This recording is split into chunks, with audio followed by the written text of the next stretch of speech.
I spent like a little bit over half an hour or 40 minutes cutting down this base piece.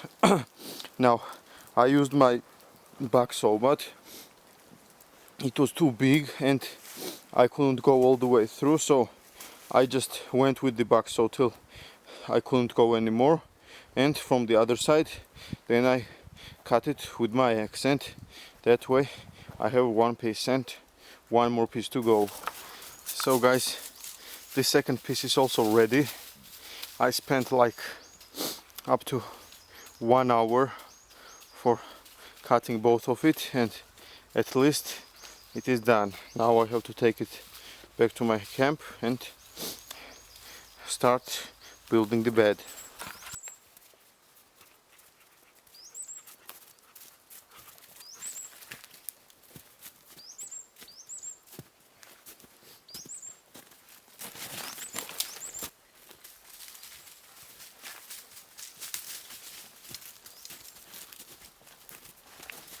So guys, I have gathered everything what we need. So I'll give you a little bit kind of rundown. So you will need 10 pieces of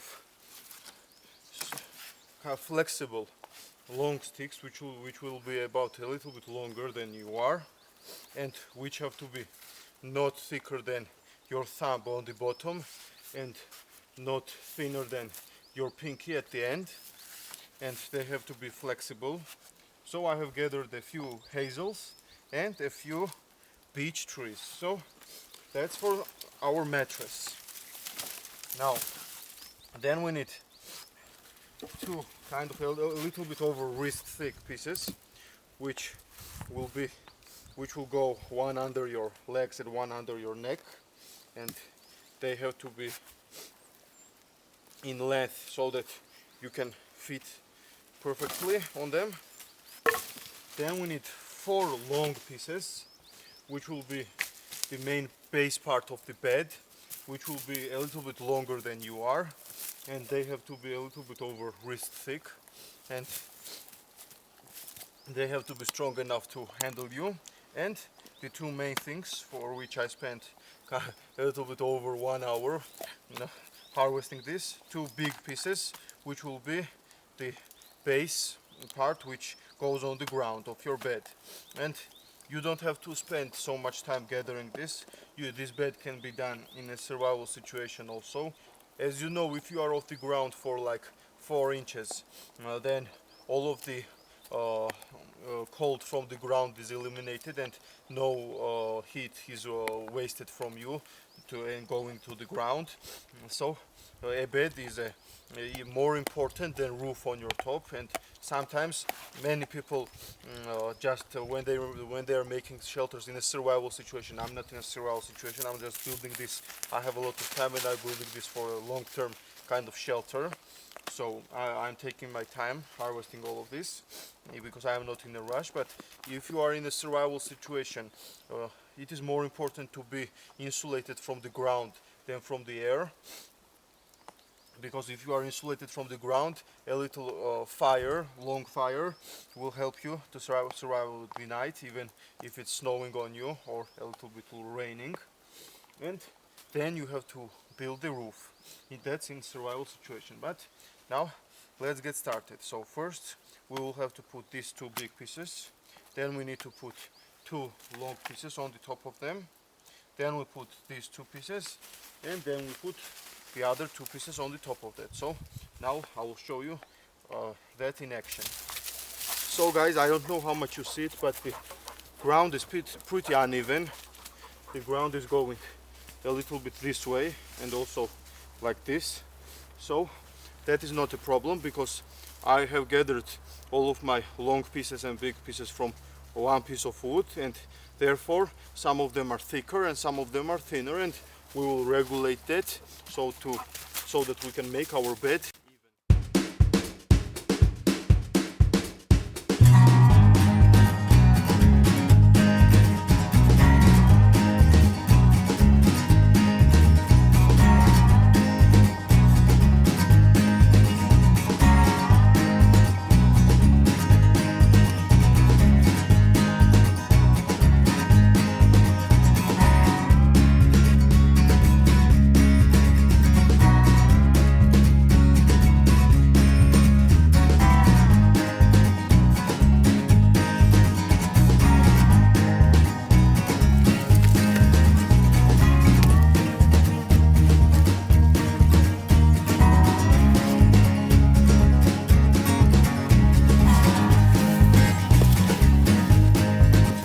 Just like that, the base of our shelter is ready.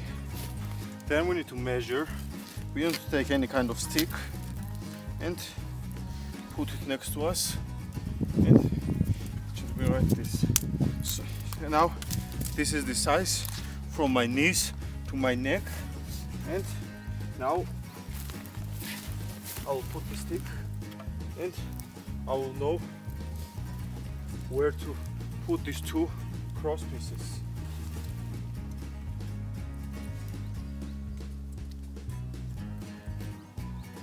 Just like that. That should be perfect. Then we take our big pieces and put on top of it.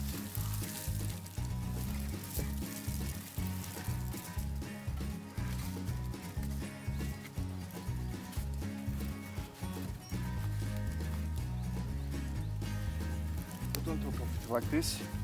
Then we'll take another piece and put it on this side.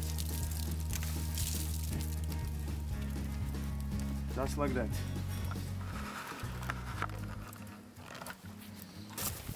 Then we need to lash these two pieces together. For this we will need to make a jam knot. To make a jam knot, you will make one knot on one end of your paracord. Take the other end and make a half hitch on it, like this, like this. Now we can tighten it down, like this. Before we tighten it all the way, we make sure we take this paracord and put it under this jam knot so that we can secure it after we are done tightening it.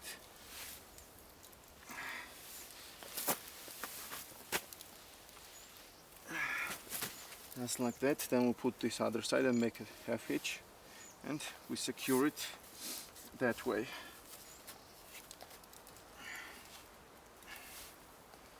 Just like that. And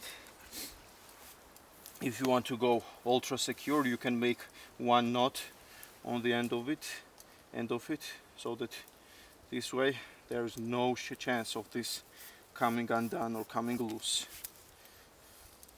Just like that. Then we cut off the excess and we do the same thing on the other three sides. So guys, I jammed all four sides, and as you see, it is pretty stable, but it is still leaned a little bit on this side, but that can be fixed without any problems by adding one more stick, one more small stick under this base or under the top base. So now is the last time to put the, now is the last step to put the top mattress on. So we need to use 5 pieces, or if you are a little bit heavier you can use more, but it really depends. And we need to put it in a way that 5 will have their bases on that side and 5 will have their bases on that side. So let's do that.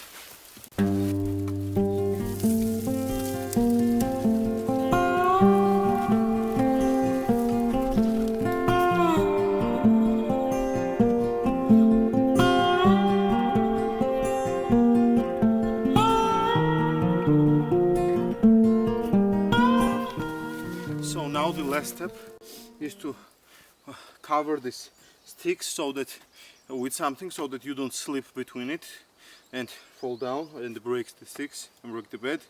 So I will be using some spruce boughs to cover this so that I will have more cushion and it will be more comfortable. Now if you are not in the spruce country, you can use the twigs of willow. You have to put it in the same manner as I will put the pine, as I put the spruce boughs. Just make sure you gather only the really tips of the willows, like about this length, and make a little kind of bunches and put it like this on diagonal. So now to put the spruce boughs, you have to put it on a 45-degree angle so that it is in a 45-degree angle to this stick, like this.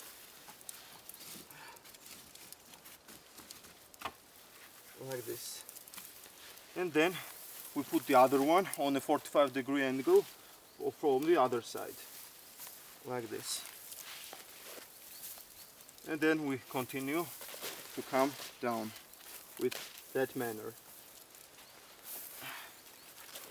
And we need to only do this till about a little bit lower than our waist, because our feet don't need a lot of insulation and a lot of place and a lot of elevation. But if you have a spare time, of course you can do it until the end. But if it is in a survival situation, and or if it is getting dark really quickly and you don't have a lot of time, about to the waist should be just great.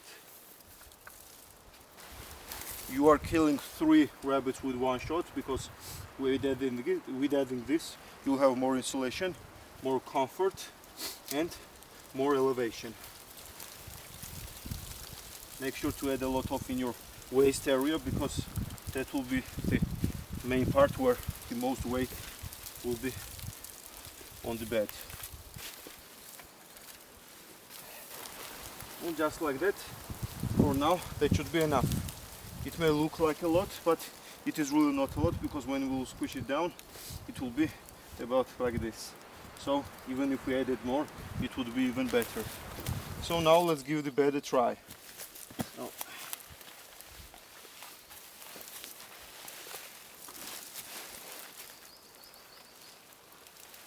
Oh.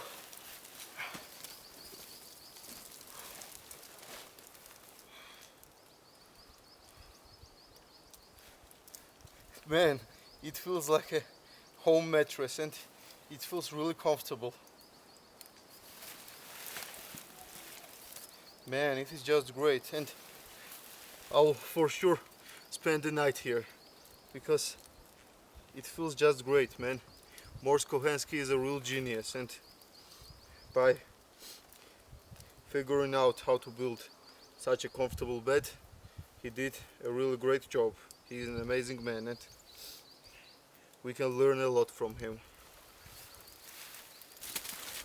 So guys, I think that will be all for today.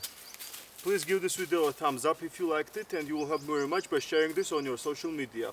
I hope you liked this video, because I enjoyed it really much building this bed, and it is a really good add-on for my shelter. And now, after I figure out how to make my shelter waterproof, I really can stay here at night and really enjoy the night, because it is really comfortable and springy, man. I didn't even think it would be so comfortable. So all of the effort and time was great, and you know, I would like to test out everything what I show you to you guys, but really it is my last day here in the mountains. The last bus is leaving in like an hour, so I have to run out of the wood so that I can make it. So, but I will be come back in here for sure to spend the night here, because man, I'm really motivated, and I really always wanted, it was my dream to have a long-term shelter in the woods, and now after I waterproof my shelter, it will be just great. I'll build a heat reflecting wall, and with a long fire it will be just great and super. Please give me any advices if you have about building a shelter, about waterproofing my shelter, and if it will be more natural it will be more better. And hope you guys like it. See you in the next one. Thank you for watching and have a nice day. Max. What?